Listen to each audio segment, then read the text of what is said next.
காட்டு மரங்களுக்குள்ளே கிச்சிலி மரம் எப்படி இருக்கிறதோ அப்படியே குமாரருக்குள்ளே என் நேசர் இருக்கிறார். இது யார் சொல்றது? இது மணவாட்டி மணவாளனை பார்த்து சொல்லுகிற ஒரு வார்த்தை. இந்த வார்த்தை யார் சொல்றது? மணவாட்டி. அந்த முள்ளுகளுக்குள், சிரமங்களுக்குள், வழிகளுக்குள், வருத்தங்களுக்குள் ஒரு மணவாட்டி இருக்கிறார் அல்லவா? அந்த மணவாட்டி சொல்றா, என் மணவாளன் எப்படி தெரியுமா இருக்கிறாரு? காட்டு மரங்கள்ல நிறைய மரம் இருக்கு, கோடான கோடி மரம் இருக்கு. ஆனா அத்தனை கோடான கோடி மரங்களிலேயும் பெஸ்டான மரம் கிச்சிலி மரம், சிறந்த மரம் கிச்சிலி மரம். அப்படிதான் என் ஆண்டவரும் இருக்கிறாரு. அப்படியே குமாரருக்குள்ளே என் நேசர் இருக்கிறாரு. அப்படின்னா என்ன தெரியுமா சொல்ல வரா? இந்த உலகத்துல ஆதாரமா 1000 பேர் இல்ல, கோடி பேர் இருந்தாலும் அந்த கோடி பேர்லயும் சிறந்தவர் நான் ஆராதிக்கிற ஆண்டவர் யார்? இவ ஒரு பெயின்ல இருக்கிறா. இந்த 2ஆம் வசனத்துல மணவாட்டி அட்ரஸ் பண்றாங்க. மணவாட்டி அட்ரஸ் பண்றாங்க. அவ எங்க இருக்கிறான்னா, ஒரு பெயினான ஒரு இடத்துல, ஒரு வியாகுலமான ஒரு இடத்துல, ஒரு வலி நிறைந்த ஒரு இடத்துல, ஒரு சங்கடமான ஒரு இடத்துல, ஒரு பலவீனமான இடத்துல. அங்க இருந்து அவ வாய் திறந்து என்ன தெரியுமா சொல்றா? இந்த ஊர்ல 1000 நல்லவங்க இருந்தாலும் அவங்கள விட சிறந்தவர் என் நல்ல ஆண்டவர், என் ஆண்டவர். இந்த உலகத்துல கோடான கோடி அவதாரங்கள் இருந்தாலும் அதை விட பெஸ்ட் நான் ஆராதிக்கிற ஆண்டவர், என் மணவாளன், நான் நேசிக்கிறவர், நான் நம்புகிறவர், நான் உயர்த்துகிறவர். இந்த உலகத்துல உங்களுக்கு உதவி செய்யறதுக்கு கோடான கோடி மக்கள் இருந்தாலும் அவர்களை பார்க்கிலும் மிகவும் உங்களுக்கு உதவி செய்யக்கூடியவர் நீங்கள் ஆராதிக்கிற தேவன். இந்த மனநிலை தான் நமக்கு வேணும். எப்போ? முள்ளுகளுக்குள்ள இருக்கும்போது. முள்ளுல இருக்கிறையா, குத்தியா, உள் குத்தியா, ஊம குத்தியா, இப்படி இருக்கும்போது நீங்க அழுவதல்ல, இதுல இருந்து வெளியே வருவதற்கான ரகசியம் புலம்புவதல்ல. முள்ளு குத்துற இடத்துல உங்க மணவாளன் எப்படிப்பட்டவர்னு நீங்க சிந்திக்கிறீங்க. அதுதான் என்ன கவனிக்கிறாரா? ஆண்டவருக்கு கண் இல்லையா? அவங்களுக்கெல்லாம் பண்றாரு, எனக்கெல்லாம் பண்ண மாட்டாரு. இதெல்லாம் வேலைக்கே ஆகாது. இப்படி நிறைய பேர் சொல்லிக்கிட்டு இருக்காங்க. இப்படிலாம் நீங்க சொல்றதுனால நல்லா கவனிச்சுக்கோங்க, நல்லா கவனிச்சுங்க. உதவி எங்க இருந்து வருதோ அங்கே நீங்க பகையை சம்பாதிச்சுக்கிறீங்க. பக்கத்துல பார்த்து சொல்லு, பக்கத்துல பார்த்து சொல்லு. இல்ல நான் அப்படியே சொல்ல சொன்னேன். நான் 8 அடினா நீங்க 16 அடியில இருக்கீங்க. இந்த வளர்ச்சி ஆண்டவரே. பக்கத்துல பார்த்து சொல்லு. டேப்ல இருந்து வர தண்ணி துணியை போட்டு வாயை அடைச்சு விட்டுட்டு தண்ணியே வரமாட்டுது, தண்ணியே வரமாட்டுது. நம்ம என்ன பண்றோம்? உதவி வரும், அங்க இருந்து தான் உதவியே வருது. ஆனா அவரை தான் திட்டிக்கிட்டு இருக்கோம். செய்யறாரா பாரு. தெரியாதவருக்கு, அவருக்கு எல்லாம் தெரியும் தான். உனக்கு என்ன பத்தி தெரியுமான்னு கேட்கிறாரு அவரு. எனக்கு என்ன பத்தியும் தெரியும், எனக்கு உன்னை பத்தியும் தெரியும். அதுதான் 1ஆம் வசனம் 2ஆம் வசனம். எத்தனை பேரு எவ்வளவு கிளி பிள்ளைக்கு அப்படியே குழந்தைக்கு எடுத்து ஊட்டுற மாதிரி ஊட்டுறோம் பாருங்க. இது மாதிரி யாராச்சும் பிரசங்கம் பண்ணுவாங்களா? எவ்வளவு தெளிவா நம்ம பாதல தேவன் எப்படி இருக்காரு, வசனத்தின் விளக்கத்தை கொடுக்கிறோம் பாருங்க. அல்லேலூயா. ஆமா, இதுக்காகவே நீங்க என்ன பண்ணணும்? சொன்ன வாய்களை கர்த்தர் ஆசீர்வதிப்பாராக, கரங்களை ஆசீர்வதிப்பாரா.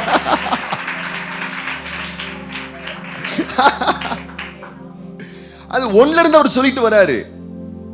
நீ மேல இருந்தாலும் நான் உனக்கு எப்படி இருக்கேன், கீழே இருந்தாலும் எப்படி இருக்கேன்னு சொல்லிட்டு, நான் ரோஜாவா இருக்கிறேன், நான் நல்ல நிலையில இருக்கிறேன். ஆனா நீ பெயின்ஃபுல்லா இருக்கிற.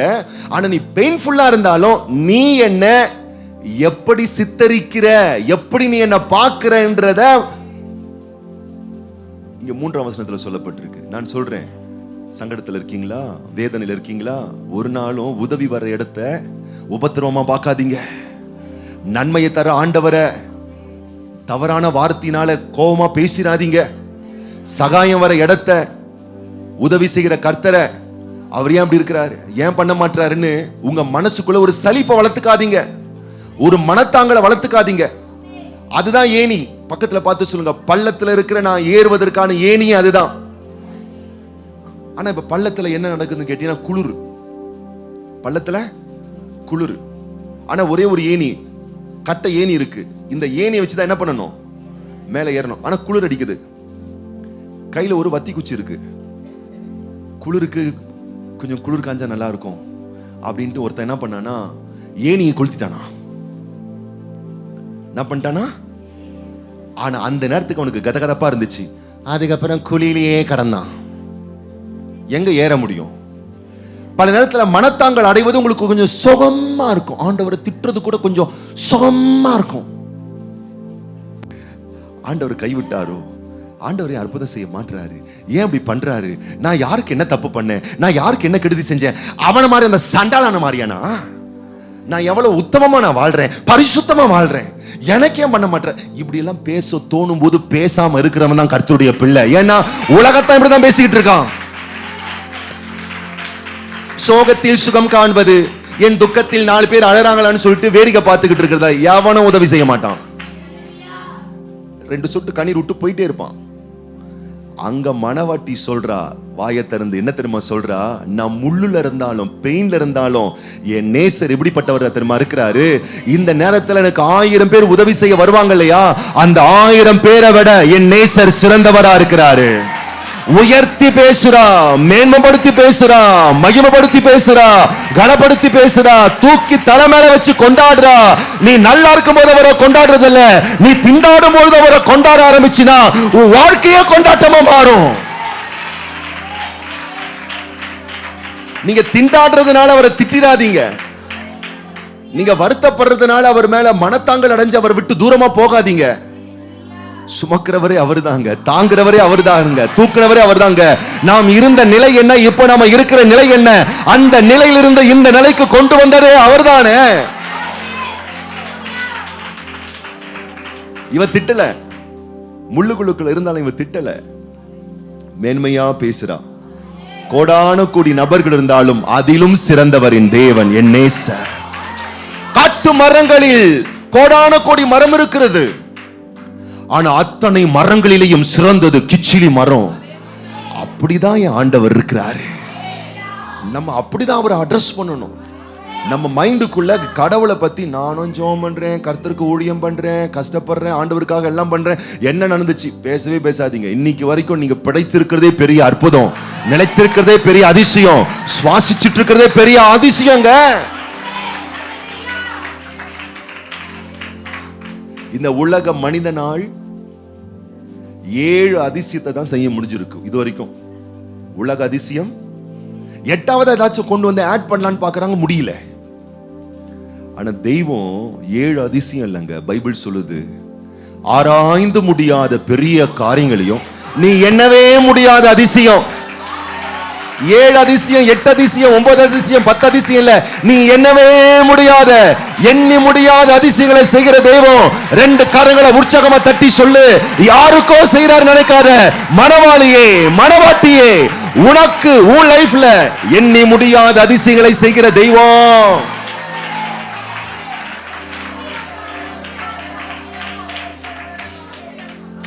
இப்ப முள்ள இருந்து வெளியே வரதுக்கான வழி அவ சொல்றா. எப்படியா? ஃபர்ஸ்ட் நேசரை ஆனர் பண்றா, கனப்படுத்துறா, நேசரை பிரைஸ் பண்றா, அவரை உயர்த்தி பேசுறா. பேசிட்டு அடுத்தது அவர் சொல்றா பாருங்க, அதன் நிழலிலே வாஞ்சையாய் உட்காருகிறேன், அதன் கனி என் வாய்க்கு மதுரமாய் இருக்கிறது.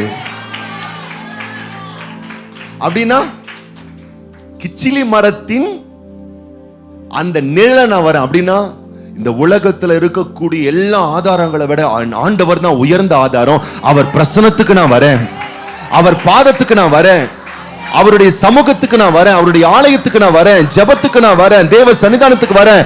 அங்க அமர்ந்து அவரை துதித்து அவரை கனப்படுத்தி அந்த கனி என்ற வார்த்தையை, தேவனுடைய வசனத்தை, தேவனுடைய வாக்கியத்தை நான் புசிக்க ஆரம்பிக்கிறேன். அது என் வாழ்க்கையை இனிப்பா மாத்துது. முள்ளுல இருந்து இப்ப பாருங்க இனிப்பான ஒரு இடத்துக்கு வர்றா, கசப்பான இடத்துல இருந்து மதுரமான ஒரு இடத்துக்கு வரா. அது தேவ சமூகம், தேவ மகிமை, தேவ வல்லமை, தேவ அனுக்கிரகம்.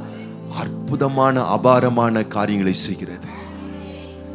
நிந்தையும் அவமானமும் சகித்து கொண்டு எங்க வரும்? உங்க செட்டை நிழலிலே வந்து நிற்கிறோம். ஏன் நிந்தையும் அவமானமோ சகிச்சுக்கிட்டு ஏன் வரோம்னா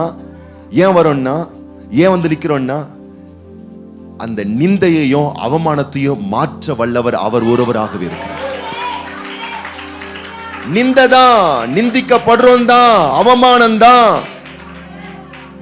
சோகம்தான், சோதனை தான், நெருக்கடி தான், உபத்திரவங்கள் தான், உடைக்கப்பட்ட அனுபவங்கள் தான், நிந்தைகள் அவமானங்கள் தான், முள்ளுதான். ஆனாலும் நேசர் அவ உயர்த்தி சொல்வதின் நோக்கம் என்ன?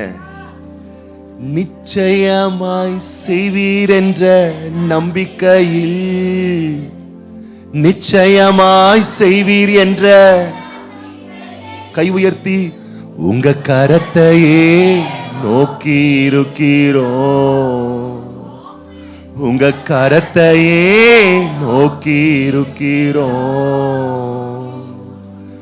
அற்புதம் செய்யுங்கப்பா எங்க வாழ்க்கையில, உம்மைத்தான் நம்பி இருக்கோமே. அற்புதம் செய்யுங்கப்பா எங்க வாழ்க்கையில, உம்மைத்தான் நம்பி இருக்கோம், உம்மைத்தான் நம்பி இருக்கீரோ. உம்மை அன்றி யாரும் இல்லையப்பா, உம்மைத்தான் நம்பி இருக்கீரோ. உம்மை அன்றி உம்மைத்தான்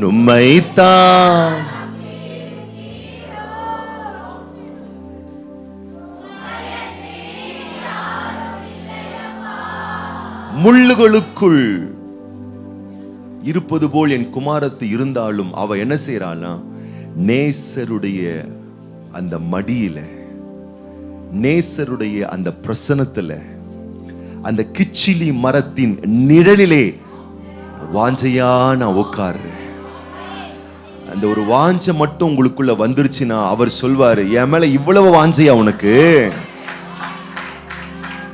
நெருக்கப்பட்டாலும், உடைக்கப்பட்டாலும், கைவிடப்பட்டாலும், சோர்ந்து போனாலும் ஆண்டவரை விட்டு கொடுக்காத ஒரு இருதயம், உடைக்கப்பட்டாலும், துன்பப்பட்டாலும், தோண்டப்பட்டாலும் ஆண்டவரை மறுதலிக்காத ஒரு இருதயம், சோதிக்கப்பட்டாலும், வாதிக்கப்பட்டாலும், வருத்தப்பட்டாலும் ஆண்டவரை ஒரு நாளும் தூஷிக்காத ஒரு இருதயம் இருந்த ஆண்டவர் சொல்வாரு, என் மேல இவ்வளவு வாஞ்சியா உனக்கு?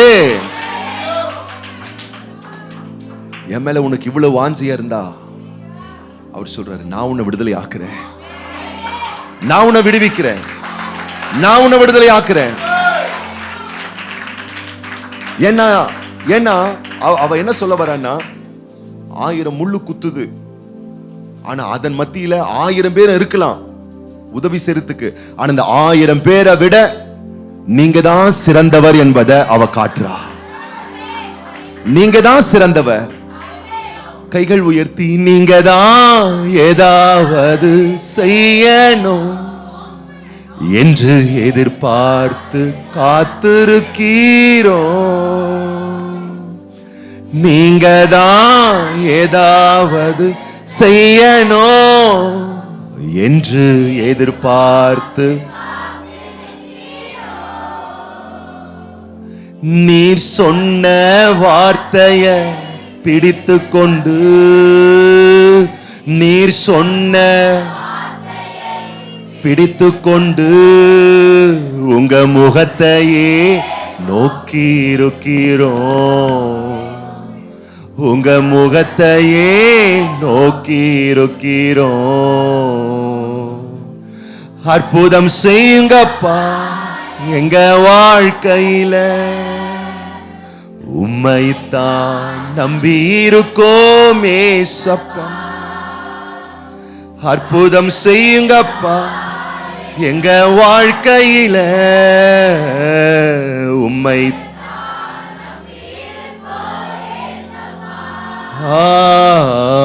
உம்மைத்தான் நம்பியிருக்கீரோ. உம்மையன்றி யாரும் இல்லையப்பா, உம்மைத்தான் உம்மையன்றி. ஆயிரம் குத்துது கொடையுதுன்னு 1000 விஷயம் வந்தாலும் என் அப்பாவின் சமூகம் தான் எனக்கு. 1000 மரம் இருந்தாலும் எனக்கு கிச்சிலி மரம் தான். எத்தனை பேருக்கு அந்த உறுதியான ஒரு இருதயம் இருக்கும்? 1000 தெய்வம் இருந்தாலும், 1000 நம்பிக்கைகள் இருந்தாலும், 1000 வழிகாட்டுதல் இருந்தாலும், 1000 வழி இருந்தாலும் என் ஆண்டவர் தான் எனக்கு, என் தெய்வம் தான் எனக்கு. என் தாய் என் கருவிலிருந்து எடுத்தாரே அவர் தான் எனக்கு. நான் பிறந்த நாள் இருந்து இந்த நாள் வரைக்கும் எனக்கு சகாயமா இருக்கிறாரே அவர் தான் எனக்கு. நான் விழும் பொழுதெல்லாம், என் கால் சறுக்கும் பொழுதெல்லாம், என் வாழ்க்கையை முடிஞ்சு போச்சு நினைக்கும் பொழுதெல்லாம் மீண்டும் மீண்டும் மீண்டும் மீண்டும் மீண்டும் மீண்டும் மீண்டும் மீண்டும் வாய்ப்பை கொடுத்து என்ன மேன்மையடை செஞ்சு இன்னைக்கும் என் கால்களை உறுதிப்படுத்தி, என் நடைகளை வலிமையாக்கி, என் அடிகளை உறுதிப்படுத்தி வைத்திருக்கிற உத்தம தேவன் தான் எனக்கு எல்லாம். அப்படி நம்புகிற ஒரு இருதயம், அந்த வாழ்க்கை, அந்த நபர் ஒரு நாளும் கெட்டு போக முடியாது.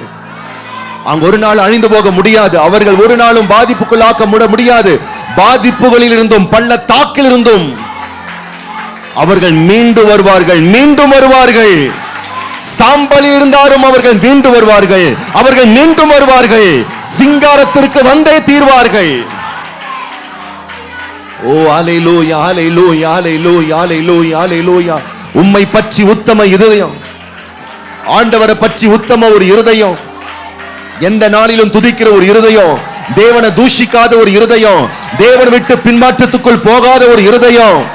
நாட்களும் காலங்களும் எவ்வளவு அதிகமாய் போகிறதோ அந்த அளவுக்கு எழுப்புதலும், அந்த அளவுக்கு விசுவாசமும், அந்த அளவுக்கு ஜெபமும், அந்த அளவுக்கு பரிசுத்தமும், அந்த அளவுக்கு ஆண்டவரை உறுதியாய் உண்மையாய் பற்றிக் கொள்ளுகிற ஒரு வைராக்கியமான ஒரு இருதயமும். மணவாட்டி சொல்லுகிறாள், உங்க பாதத்திலேயே நான் உட்கார்ந்துடுறேன், கிச்சிலி மரத்தின் நிழலிலேயே நான் உட்கார்ந்துடுறேன், கிச்சிலி மரத்தினுடைய சன்னிதானத்திலே நான் உட்கார்ந்துடுறேன். மற்றவங்க சொல்லலாம், இங்க போலாம், இங்க போலாம், அதை பண்ணலாம், இதை பண்ணலாம். இல்ல, எனக்கு ஒரு தேவன் உண்டு. சிங்கங்கள் காட்டுக்கே ராஜாதான்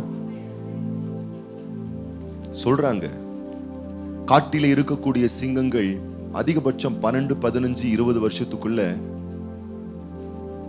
பராமரிப்பு இல்லாம மடிஞ்சு போதுங்களாம். ஆனா ஜூல ஒரு பராமரிப்பு ஸ்தலத்தில் இருக்கக்கூடிய சிங்கங்கள் ஏறக்குறைய 30 ஆண்டுகள் வரைக்கும் பராமரிக்கப்பட்டு ஆரோக்கியமாய் வாழ்கிறதா. ஏன்னா அதுக்கு சுதந்திரம் இருக்கு, ஆனா பராமரிப்பு இல்லை. இதற்கு பராமரிப்பே ஒரு பெரிய சுதந்திரம். ஏன்னா அது ஒரு கண்காணிப்புக்குள்ள இருக்கு. நீங்க கர்த்தருக்குள், பிரசன்னத்துக்குள் எப்பொழுதெல்லாம் இருக்கிறீர்களோ நீங்கள் கண்காணிப்புக்குள் இருக்கிறீர்கள், தேவனுடைய நேரடி தொடர்புக்குள் இருக்கிறீர்கள். நீங்க எங்கிருந்து உலகத்தார பார்க்கலாம், ஊரை சுத்துறாங்க, அங்க போறாங்க, இங்க போறாங்க, அவங்களுக்கு ஒரு கட்டுப்பாடு கிடையாது, அவங்களுக்கு ஒண்ணும் கிடையாது, எப்படி ஒண்ணு அழிஞ்சு திரிறாங்க. ஆனால் நான் சொல்லுகிறேன், அவர்கள் வாழ்க்கையை விட உங்கள் வாழ்க்கை அழகானதாய் மாறும். அவர்கள் வாழ்க்கையை விட உங்கள் வாழ்க்கை ஒரு நிறைவான ஒரு வாழ்க்கையாக மாறும், சம்பூர்ணமான ஒரு வாழ்க்கையை மாறும். அதுதான் மணவாட்டியினுடைய வாழ்க்கை. இப்ப மணவாளன் என்ன பண்றாராம், முள்ளுகளுக்குள் இருக்கிற மாதிரி அவ லைஃப் இருந்தாலும் அவ அங்கேயும் என்னதான் உயர்த்துறா, அவ அங்கேயும் என்னதான் தேடுறா, அவ அங்கேயும் என்னதான் சிந்திச்சிட்டு இருக்கா. என்ன பண்றாராம் பாருங்க, 4வது வசனம், உன்னத பாட்டு 2:4 சேர்ந்து வாசிப்போம். என்னை விருந்து சாலைக்கு அழைத்து கொண்டு போனார், என் மேல் பறந்த அவருடைய கொடி நேசமே. லவ் ஸ்டார்ட் ஆயிருச்சு. அல்லேலூயா. ஆசீர்வாதம் ஸ்டார்ட் ஆயிருச்சு உன் லைஃப்ல, உயர்வு ஸ்டார்ட் ஆயிருச்சு உன் லைஃப்ல, மகிமை ஸ்டார்ட் ஆயிருச்சு உன் லைஃப்ல, மேன்மை ஸ்டார்ட் ஆயிருச்சு உன் லைஃப்ல. ஆண்டவர் ஸ்டார்ட் பண்றதை எந்த ஒத்த மனுஷனாலும் ஸ்டாப் பண்ண முடியாது. தேவ பிள்ளையே, மனுஷனுக்கு ஒரு வழியை தான் ஸ்டாப் பண்ண தெரியும், ஆனா ஆண்டவருக்கு உனக்காக 1000 வழியை ஸ்டார்ட் பண்ண தெரியும். அவர் ஸ்டார்ட் பண்ணதை எந்த ஒரு மனுஷனாலும் ஸ்டாப் பண்ண முடியாது. அவர் சொல்றாரு, முள்ளுகளுக்குள் நீ இருக்க வேண்டாம், என் விருந்து சாலைக்கு வா மணவாளியே, என் விருந்து சாலைக்கு வா என்று அழைத்து கொண்டு போனார். என் மேல் பறந்த அவருடைய கொடி நேசமே. உனக்கு ஒரு விருந்து சாலை உண்டு என்பதை மறந்து விடாதே. முள்ளுகளுக்குள் இருக்கிறேன் என்று சிக்கி தவிக்காதே. அந்த முள்ளுகளிலேயும் நீ உன்னால் அவரை நினைக்க முடியுமே. ஆனால் உனக்கான ஒரு விருந்து சாலை உண்டு. இந்த நாளை எழுதி வைத்துக் கொள்ளுங்கள் தேவ பிள்ளையே, உனக்கான ஒரு விருந்து சாலை உண்டு. உனக்கான ஒரு விருந்து சாலை உண்டு. அங்கே தேவனுடைய அன்பு, தேவனுடைய சந்தோஷம், தேவனுடைய மகிழ்ச்சி, தேவனுடைய வல்லமை, தேவனுடைய அபார நன்மைய நீ பெறுகிற ஒரு நிலை, பெறுகிற ஒரு வாழ்வு, பெறுகிற ஒரு மகிமை. ஏன்னா இவ பின்மாறி போல. சில பேர் முள்ளுகள், பரீட்சைகள், சிக்ஷைகள் வந்த உடனே ஓடி போயிடுறாங்க. ஆனா இவ முள்ளுகள் வந்தாலும் ஆண்டவருடைய பிரசன்னத்தை நாடி வரா. எத்தனை இழப்புகள், நஷ்டங்கள் வந்தாலும் ஆலயத்தை தேடி வரா. எத்தனை சிரமங்கள் வந்தாலும் இவள் எதன் மேலும் மனத்தாங்கள் அடையாம என் தெய்வம் தான், என் நேசர் தான் எனக்கு எல்லாம் என்று சொல்லி கிச்சிலி மரத்தை உயர்த்தி பேசியது போல மணவாளனை உயர்த்தி பேசி மணவாளனுடைய பாதத்தில் அமருகிறாள். மணவாளன் அவளை அழைத்து கொண்டு செல்லுகிறார். கரம் பிடித்து உயரத்துக்கு அழைக்கிறார். கரம் பிடித்து அற்புதமாய் அவளுடைய வாழ்க்கையை அழகாய் மாற்றுகிறார். நான் சொல்லுகிறேன், உங்களை உயர்த்துவது அவருடைய வேலை. அவருடைய கரத்தை பிடிக்கிறது என்னுடைய வேலை. அவர் சமூகத்துக்கு வர்றது என்னுடைய வேலை. அந்த நிழல்ல அமர்றது என்னுடைய வேலை. நான் சொல்லட்டுமா, இந்த வேலையை நீங்க செஞ்சு பாருங்க, மற்ற வேலையெல்லாம் ரொம்ப பர்ஃபெக்டா மாறிடும். அதுக்கப்புறம் பாருங்க, உங்க தொழில் வாழ்க்கை ரொம்ப அற்புதமா மாறிடும். உங்க குடும்ப வாழ்க்கை, குடும்பத்தை கட்டுறது, உங்க திருமண வாழ்க்கை, உங்க கல்வி வாழ்க்கை, உங்க சம்பாத்திய வாழ்க்கை எல்லாமே பெட்டர் ஆகும். வீட்டுல ஒரு வுட் ஒர்க் செய்யணும்னு வச்சுக்கோங்களேன். 1000 கார்பெண்டர்ஸ் இருக்காங்க. வீட்டுல தரை ஏதோ பொழந்துக்குச்சு, சரி பண்ணணும். சரி பண்றதுக்கு 1000 கொத்தனார் இருக்காங்க. வீட்டுல ஈபி ப்ராப்ளம் வந்துருச்சு, சரி பண்றதுக்கு 1000 எலக்ட்ரிஷியன் இருக்காங்க. ஆனா ஒண்ணு புரிஞ்சுக்கோங்க, உங்க வாழ்க்கையை கட்டுறதுக்கு 1000 பேர் இல்ல. உங்களை கட்டுறதுக்கு 1000 பேர் இல்ல. உங்க வீட்டை கட்டுறதுக்கு 1000 கொத்தனார், மேஸ்திரி, இன்ஜினியர் இருக்காங்க. ஆனா உங்களை கட்டுறதுக்கு 1000 பேர் இல்ல. உங்கள் வாழ்க்கையை வடிவமைக்க, உங்களை கட்டுவதற்கு ஒரே ஒரு நேசர் இருக்கிறார். பிளம்பிங் வேலை செய்யணும், 1000 பிளம்பர் இருக்காங்க. இன்ஜினியர் ஒர்க் செய்யணும், 1000 பேர் இருக்காங்க. டாக்டர் வேணும், 1000 ஸ்பெஷலிஸ்ட் இருக்காங்க. ஆனா உங்க வாழ்க்கையை கட்டணும்னு சொன்னா இங்க 1000 பேர் இல்லைங்க, 1,00,000 பேர் இல்லைங்க. ஒரே ஒரு மணவாளன் தான் இருக்கிறார். ஒரே ஒரு மணவாளன் தான் இருக்கிறார். அவரால் மட்டும்தான் உங்களை ஆழத்துக்கு அழைத்து கொண்டு செல்ல முடியும். விருந்து சாலைக்கு அழைத்து கொண்டு செல்ல முடியும். வெளியேற பெற்ற ஸ்தானத்துக்குள் கொண்டு வர முடியும். ஏன்னா அவர் மட்டும்தான் உன் வளர்ச்சியை பார்த்து பொறாமைப்படாதவர். அவர் மட்டும்தான் உன் வளர்ச்சியை விரும்புகிறவர். அவர் மட்டும்தான் 100% நீ நல்லா இருக்கணும்னு ஆசைப்படுறவர். உன் நன்மையை விரும்புகிறவர் அவர் மட்டும்தாங்க. 1000 பேர்லாம் உன் வாழ்க்கையை கட்ட முடியாது. உன் வாழ்க்கையை அவரால் மட்டும்தான் கட்ட முடியும். இந்த மணவாட்டி ஒரு குடும்பத்தை சார்ந்தவள். இவளுக்கு அண்ணன் தம்பிங்களா இருக்கிறாங்க. என்ன தெரியுமா பண்ணாங்க? அவளை கொண்டு போயிட்டு, அவளால மற்றவர்களுக்கு திருமணம் ஆக மாட்டேங்குதுன்னு சொல்லி கொண்டு போயிட்டு வெயில தோட்டத்துல கொண்டு போய் விட்டுட்டாங்க. அவங்களுக்கு ஒரு நன்மை வரணும், நன்மை நடக்கணும்னு சொல்லிட்டு அந்த சகோதரியை இழக்க கூட தயாரா இருந்தவர்கள். ஆனா நேசர் மணவாளன் அவளை ஒரு நாள் இழக்கவே இல்லை. ஏன் தெரியுமா? அவ பிடிச்சா பாருங்க ஒரு உறுதியா, 1000 மரங்கள் இருந்தாலும் கிச்சிலி மரமே சிறந்தது. 1000 நேசர்கள் இருந்தாலும் என் ஆண்டவரே சிறந்தவர். 1000 கரங்கள் இருந்தாலும் என் கர்த்தரே சிறந்தவர். 1000 சூழ்நிலை இருந்தாலும் என் ஆண்டவரே சிறந்தவர். இந்த ஒரு வைராக்கியம், இந்த ஒரு வாஞ்சை மட்டும் தேவ பிள்ளை உங்களுக்குள்ள வளர்த்து கொள்ளுங்க. உனக்கு விருந்து சாலை கன்ஃபார்ம். உனக்கு அடுத்த கட்ட ஆச்சரியமான மகிமையான ஒரு நிலை என்பதை உறுதிப்படுத்த ஒன்று.